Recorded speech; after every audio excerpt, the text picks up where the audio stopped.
Hello friends, rapid revision series में आप सभी का स्वागत है, जहां पर हम बात कर रहे हैं आपके आरसीसी सब्जेक्ट की। आरसीसी सब्जेक्ट्स में आज हम कवर करेंगे आपका टाइप्स ऑफ स्टील के बारे में। यहां पे जानेंगे कि कितने टाइप के स्टील आपके आरसीसी वर्क में यूज किए जाते हैं। तो आइए बात करते हैं इनके वन बाई वन की। तो यहाँ पे मेनली आपके पास तीन टाइप के स्टील यूज किए जाते हैं, जिसमें हम सबसे पहले बात करते हैं आपके माइल्ड स्टील की। अगर मैं माइल्ड स्टील को कई बार शॉर्ट टर्म में एमएस स्टील के नाम से भी जानते हैं डियर, क्योंकि जब भी आप एज ए फील्ड वर्क करते हैं तो वहां पे डायरेक्ट बोला जाता है कि आप एमएस स्टील यूज कीजिएगा। तो एमएस स्टील का मतलब क्या होता है, आपके पास माइल्ड स्टील होता है। इसी माइल्ड स्टील को अगर आप यहाँ पे इसका डायग्राम देख रहे हैं तो इनकी जो ये बार्स है वो कैसे है सर, प्लेन है। तो इसी को हम एक और नाम से भी बोलते हैं, इसको आप प्लेन बार के नाम से भी जानते हैं डियर। किस नाम से जानते हैं? प्लेन बार के नाम से भी जानते हैं डियर। क्लियर है। नेक्स्ट जो क्वेश्चन आता है कि सर इसको और किस नाम से जानते हैं? इसको आप एज ए स्ट्रक्चरल स्टील के नाम से भी जानते हैं। तो इसका थर्ड नेम है आपके पास, that is structural steel. Clear है। तो आपको ये तीनों ही नाम क्या होने चाहिए, इसके पता होने चाहिए। अब यहाँ पे सबसे बड़ी बात यह है कि जो आपके पास ये माइल्ड स्टील होता है ये कौन से ग्रेड में अवेलेबल होता है। जिस तरह से आपके कंक्रीट के ग्रेड होते हैं उसी तरह से स्टील के ग्रेड भी होते हैं, जिसको आप क्लासिफाइड करते हैं Fe250, Fe415 और Fe500। क्लियर है। तो अगर हम बात करते हैं आपके माइल्ड स्टील के ग्रेड की, तो यहाँ पे जो माइल्ड स्टील का ग्रेड रहता है वो आपके पास Fe250 रहता है। ठीक है। अब क्वेश्चन ये भी है सर, यहाँ पे ये 250 क्या रिप्रेजेंट करता है? ये रिप्रेजेंट करता है इसकी यील्ड स्ट्रेंथ को। ठीक है। तो इसकी जो यील्ड स्ट्रेंथ होती है वो आपके पास कितनी होती है सर? 250 मेगा पास्कल होती है। क्लियर है। ये पॉइंट्स क्लियर हुआ है? Yes sir. नेक्स्ट आता है कि अब देखिएगा इसकी स्ट्रेंथ क्या है, कम है। अगर इसकी स्ट्रेंथ कम है तो ऑब्वियस सी बात है इसकी जो बॉन्डिंग होगी वो भी क्या होगी, कम होगी। तो हम लिख सकते हैं इसकी क्या है सर, आपके पास लेस स्ट्रेंथ है। लेस स्ट्रेंथ होने की वजह से इसकी जो बॉन्डिंग रहेगी वो भी क्या रहेगी, वीक रहेगी। तो हम लिख सकते हैं वीक बॉन्डिंग। बॉन्डिंग भी क्या रहती है सर, इसकी वीक रहती है, क्योंकि भाई इसकी जो स्ट्रेंथ रहती है वो 250 मेगा पास्कल से ज्यादा नहीं होती। क्लियर है। नेक्स्ट रहता है कि सर एक बात यहाँ पे सबसे याद रखने लायक है कि जो इसकी डक्टाइल इन नेचर्स होता है वो हाई होता है, ये हाईली डक्टाइल होता है। तो आप लिख सकते हैं ये क्या होता है सर, आपके पास हाईली डक्टाइल होता है। ये इंपॉर्टेंट पॉइंट्स है, बिल्कुल से। और नेक्स्ट आता है कि सर इसका जो यील्ड ऑफ प्लेट्यू होता है विच इज नॉट डिजायर। देखिएगा ये भी आप लिख सकते हैं, yield of plateau which is not Dzire, जो क्या होता है आपके पास, डिजायर नहीं होता। ठीक है। ये बात आपको ध्यान रखना है। तो अगर सर मैं इसका डिजाइन बनाना चाहूँ या डायग्राम बनाना चाहूँ तो ये किस तरह से दिखेगा? देखिएगा यहाँ पे मैं शॉर्टकट बना रहा हूँ ताकि आपको क्लियर हो जाए। कुछ इस तरह से डायग्राम रहेगा इसके, कुछ इस तरह से। तो यहाँ पे जो ये बनेगा कुछ इस तरह से बनेगा, कुछ इस तरह से। तो ये जो आपके पास ये पॉइंट्स होता है इसी को क्या बोलते हैं sir, yield of plateau. YP लिख रहा हूँ। तो जब हम माइल्ड स्टील की बात करते हैं तो माइल्ड स्टील में जो आपका यील्ड ऑफ प्लेट्यू होता है और डिजर्व नहीं करता डियर। तो देखिएगा माइल्ड स्टील की आपने ड्रॉबैक्स देख ली है। एक तो इसकी बॉन्डिंग स्ट्रेंथ कम होती है सर, इसकी यील्ड स्ट्रेंथ कम है, और इसका यील्ड ऑफ प्लेट्यू भी क्या होता है सर, इसका डिजर्व नहीं करता। तो उसके बाद हमने किसका यूज किया, कोल्ड ट्विस्टेड डिफॉर्म्ड बार का यूज किया। देखिएगा उसने सेम माइल्ड स्टील को ही उठाया, सिर्फ उसने क्या किया, ये इसकी जो सरफेस है वो प्लेन है, बट इसने इसके सरफेस में किस में कन्वर्ट कर दिया, आपके रिब में कन्वर्ट कर दिया। यहाँ पे क्या हो रहा था, देखिएगा मेरे पास प्लेन बार है, अगर प्लेन बार को मैं कंक्रीट के अंदर स्प्लिट करता हूँ तो इजीली बाहर निकल जाएगा। बट अगर मैं इस बार की बात करता हूँ, इसमें क्या बने हैं, रिब बने हैं, तो इससे क्या होगा, आपकी कंक्रीट और स्टील की बॉन्डिंग परफेक्ट हो जाएगी।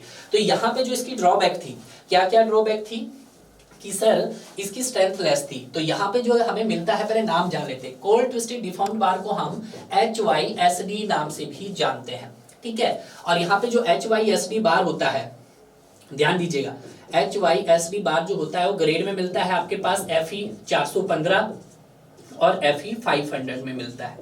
क्लियर है। उसके बाद उसने कहा था कि स्ट्रेंथ क्या बढ़ गई, इसकी स्ट्रेंथ क्या होगी सर, इंक्रीज होगी। स्ट्रेंथ हमने बढ़ा दी है, स्ट्रेंथ बढ़ गई है। जब स्ट्रेंथ बढ़ गई है, ऑब्वियस सी बात है जब इसकी यील्ड ज्यादा है तो स्ट्रेंथ भी ज्यादा होगी, और स्ट्रेंथ ज्यादा है तो ऑब्वियस सी बात है बॉन्डिंग आपकी क्या हो जाएगी, गुड हो जाएगी। बॉन्डिंग क्या हो जाएगी, गुड हो जाएगी। बॉन्डिंग के साथ साथ यहाँ पे यील्ड ऑफ प्लेट्यू था वो डिजर्व नहीं कर रहा था, बट यहाँ पे जो आपका यील्ड ऑफ प्लेट्यू है वो डिजर्व कर रहा है। ठीक है। ये बात आपने ध्यान रखनी है, वो क्या कर रहा है सर, डिजर्व कर रहा है। क्लियर है। बट यहाँ पे ऐसा क्या है सर कि जो हमें किसका यूज करना पड़ा, थर्मोमैकेनिकली ट्रीटेड बार का यूज करना पड़ा। तो यहाँ पे यह है कि सर इसकी एक तो डक्टिलिटी लेस है, less ductility as compare to MS, less ductile है, लेस डक्टाइल है, ठीक है। लेस डक्टाइल के अलावा और क्या है, जो यहाँ पे ये तो हो गया इसका, ठीक है। बट जो इसका यील्ड पॉइंट था, यील्ड पॉइंट, ये तो यील्ड प्लेटू है, यील्ड पॉइंट की बात कर रहा हूँ, बट जो यील्ड पॉइंट था वो आपका प्रॉब्लम कर रहा था।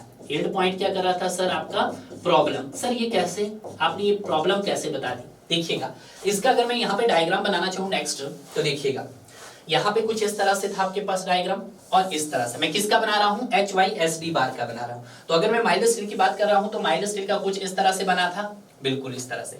तो यहाँ पे क्या था हमारे पास, ध्यान दीजिएगा, यहाँ तक आपने क्या किया, इसको अनलोड किया। अगर आपने इसको अनलोड किया तो ये क्या करेगा, आपका कुछ इस तरह से आ जाएगा लोडिंग कंडीशंस। ये क्या हुआ आपके पास, अनलोडिंग, अनलोडिंग। अब अनलोडिंग के बाद आपने इसको क्या कर दिया सर, दोबारा से लोडिंग कर दिया है। ये क्या कर दिया सर, आपने इसको दोबारा से लोडिंग कर दिया है। अनलोडिंग के बाद ये ड्रॉप हो गया है। ये आपके पास क्या है, स्ट्रेस स्ट्रेन कर्व है आपके पास, ठीक है। ये मेरे पास स्ट्रेन हो गया और ये मेरे पास स्ट्रेस हो गया, क्लियर है। तो यहाँ पे अगर मैं ओरिजिनल कर्व देखूं तो ये किसका बन गया मेरे पास, ये अब HYSD का बन गया। तो अगर मैं यहाँ पे इसका ग्राफ बनाना चाहूं नेचुरल, तो कैसे बनेगा आपके पास, तो देखिएगा, तो ग्राफ कुछ इस तरह से बनेगा, कुछ इस तरह से, ठीक है। तो ये किसका बना आपके पास सर, ये बना आपके पास HYSD। और HYSD का क्या जो यील्ड पॉइंट है वो क्या कर रहा है, यहाँ पे आपका प्रॉब्लम कर रहा है। अब हमें क्या करना है, इस यील्ड पॉइंट को सॉल्व करना है, ठीक है। तो उसके लिए हमने क्या किया, अपना थर्मोमैकेनिकल ट्रीटेड बार यूज किया। अब जब हमने थर्मोमैकेनिकल ट्रीटेड बार यूज किया तो हमने क्या किया, एक कुछ क्रॉस सेक्शन लिया अपनी स्टील का। हमने कैसा क्रॉस सेक्शन ले लिया, देखिएगा, हमने ले लिया आपका बिल्कुल सर्कुलर। अब आप बोलोगे सर रेक्टेंगुलर क्यों नहीं लिया, देखिएगा सर्कुलर हमने इसलिए लिया क्योंकि ये आपका क्या होता है, सॉफ्ट होता है। नंबर 2, इसका मैन्युफैक्चरिंग प्रोसेस बहुत इजीली हो जाता है। अगर हम रेक्टेंगुलर की बात करते हैं तो रेक्टेंगुलर के जो कॉर्नर्स होते हैं वो आपके क्या हो जाते हैं, डिस्ट्रॉयड हो जाते हैं, क्लियर है। अब इसके ये क्रॉस सेक्शन हो गया है, इसके अंदर हमने क्या लिया, एक इसका कोर पार्ट लिया है।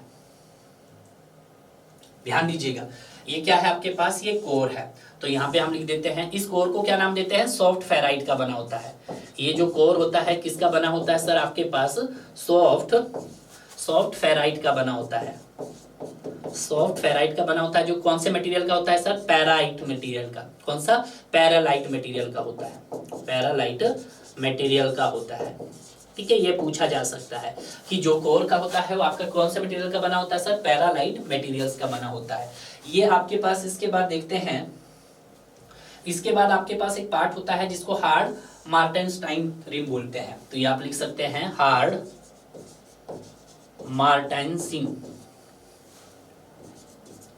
रिम बोलते हैं, ठीक है। और उसके बाद हम क्या करते हैं, इसके आउटर पार्ट पे हम इसको एंटी कोरोजन बनाते हैं। तो उसकी एंटी कोरोजन की हम कुछ इस तरह से लेयर दे देते हैं,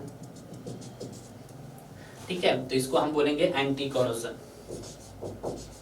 एंटी कोरोजन, ठीक है, एंटी कोरोजन ट्रीटमेंट, ठीक है। अब जब हमने इसका यूज किया, हमने कौन सा किया, सर्कुलर सेक्शन लिया। इसका स्ट्रेस स्ट्रेन कर्व बनाना इजी होता है, इसका मैन्युफैक्चरिंग प्रोसेस इजी है, हो जाता है सर। तो हमने इसको क्या कर दिया है सर, जहां पे हमें यील्ड पॉइंट में प्रॉब्लम आ रही थी, अब वो यील्ड पॉइंट में प्रॉब्लम नहीं आ रही थी। और दूसरा था सर, ये लेस डक्टाइल था, तो कहीं ना कहीं थर्मोमैकेनिकल ट्रीटी बार में उसकी क्या हो गया सर, उसकी डक्टिलिटी भी इंप्रूव हो गई है, क्लियर है। तो ये मोस्ट इंपॉर्टेंट पॉइंट्स थे जो आपको जानना बहुत जरूरी था, तीनों बार्स के बारे में, माइल्ड स्टील के बारे में, कोल्ड ट्विस्टेड डिफॉर्म्ड बार के बीच में, और थर्मोमैकेनिकल ट्रीटेड बार के बीच में, क्लियर है। कुछ इंपॉर्टेंट पॉइंट्स देख लेते हैं जो कि आपके एग्जाम ओरिएंटेड हो सकते हैं, ठीक है। जो आपका HYSD होता है उसमें yield point is not well defined. हम किसकी बात कर रहे हैं, HYSD की बात कर रहे हैं। ध्यान दीजिएगा, HYSD में आपका yield point is not defined, is not well defined. अब आपके पास ये जब वेल डिफाइन नहीं हो रहा है, वेल डिफाइन नहीं हो रहा है, तो इसको हम क्या करेंगे, इसके लिए कुछ फ्लोइंग स्टेप्स है जिनको आपको ध्यान रखना है। तो कुछ फ्लोइंग स्टेप्स है,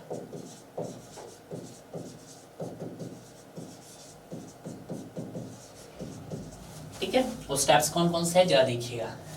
यहाँ पे जो ग्राफ बनेगा कुछ इस तरह से बनेगा आपके पास,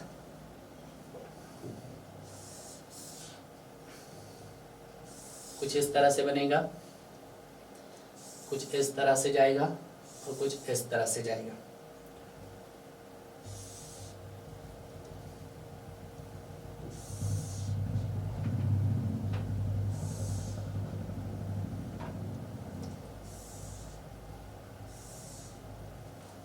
ठीक है, तो यहाँ पे हम क्या करेंगे, इसकी स्ट्रेन की वैल्यू लिखेंगे। तो यहाँ पे इसको एक प्रूफ स्ट्रेन की वैल्यू जो आएगी यहाँ पे वो कितनी आएगी सर, वो आएगी सर आपके पास 0.002 और रिमेनिंग पार्ट जो रहेगा आपके पास ये किसका रहेगा सर, ये रहेगा आपके पास दैट इज, देखिएगा ये रिमेनिंग पार्ट भी जानना बहुत जरूरी है आपके पास, Fy/Es। क्लियर है, इसको मैं नाम दे सकता हूँ, ये मेरे पास A है, ये मेरे पास आपके पास B है और ये मेरे पास C है। क्लियर है, मैंने तीनों लिख दिया है। तो अगर हम बात करेंगे फर्स्ट कि जो आपका A वैल्यू रहेगी, A पे कितना रहेगा आपका स्ट्रेन सर, ये रहेगा सर 0.02।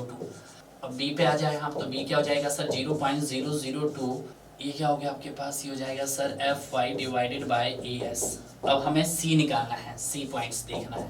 ठीक है, तो C पे क्या हो जाएगा sir 0.002 plus Fy/1.15 partial safety factor into Es। Clear है, और इसी को क्या बोलते हैं, डिजाइन स्ट्रेंथ ऑफ स्टील बोलते हैं, और इसी को हम एप्सिलॉन S यानी कि डिजाइन स्ट्रेंथ ऑफ स्टील बोला जाता है, प्लस Fy/1.15 ES, और इसी को हम लिख सकते हैं दैट इज 0.002 प्लस 0.87 Fy/ES, ये लिख सकते हैं। ठीक है, this strength is known as design strength of steel. ये क्या है, डिजाइन स्ट्रेंथ ऑफ स्टील है। ठीक है, तो यहाँ पे हमने टाइप्स ऑफ स्टील के बारे में जाना और डिजाइन स्ट्रेंथ ऑफ स्टील के बारे में जाना। क्लियर है, तो थोड़ा सा ये आपको ध्यान रखना है कि किस तरह से आपके क्वेश्चंस फ्रेम किए जा सकते हैं। क्लियर है, अगले वीडियो में देखेंगे हम stress strain curve for mild steel.